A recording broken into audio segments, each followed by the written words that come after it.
I'm sure you can notice this, that no matter how metaphysical the thought is, the call to prayer brings them back to the ground. Brother Shuja, you want to add something to this? Yeah. I think the debate without your involvement is trying. Okay. Well, the debate, obviously, as myself and Joseph, we were speaking sort of after the break, or just before we started again, this debate has been going on for literally over 1,000 years.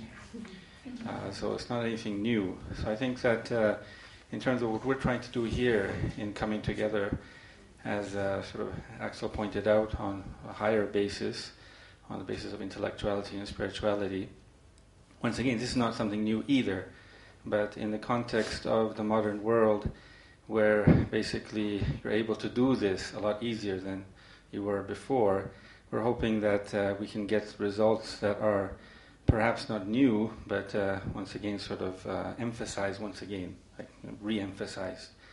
I think that's what is being hoped here. For me, in this whole debate, and it being Christmas Day, I guess, is it still Christmas after? Yes. After, yeah? Not today, but 12 days of Christmas, right? Okay. For me, what's always been fascinating, and I thought maybe Masjid Jami could bring a talk on this issue, is how Jesus alayhi salam is treated so differently from the other prophets in the Quran. He's called the Word of God, the Kalimatullah, whereas no other prophet is called that.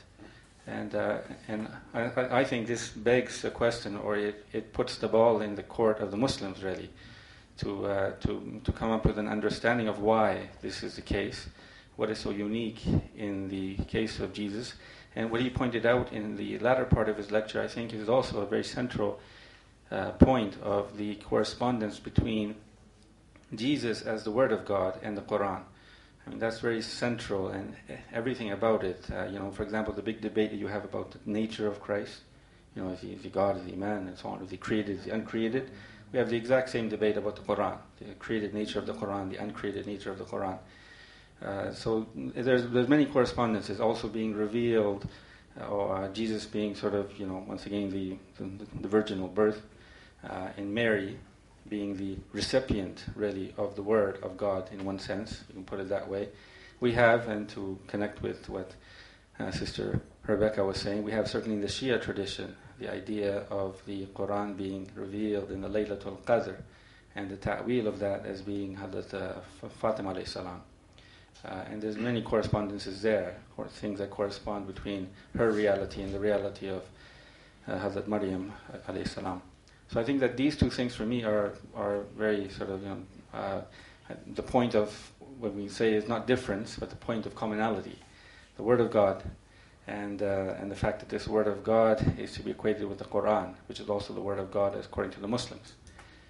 So I think that would be a question that I would pose to him as to how the Muslims see this, Jesus being the Word of God, or described as the Word of God, and not any of the other prophets. Good, thank you. I suppose the friends they know about the question that was made by our brother. Jesus in Quran is Kalimatullah, or word of the God, as it was written also in the beginning of the Matthews.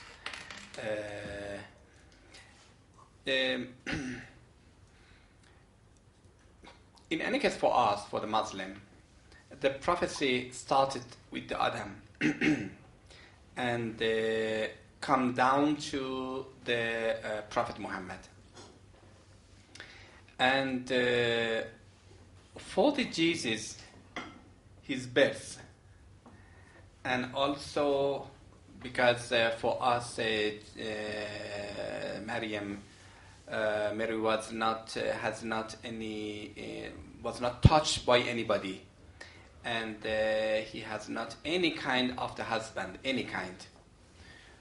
More or less for us is more or less an innocent woman, and in any case, this is the destiny of God. for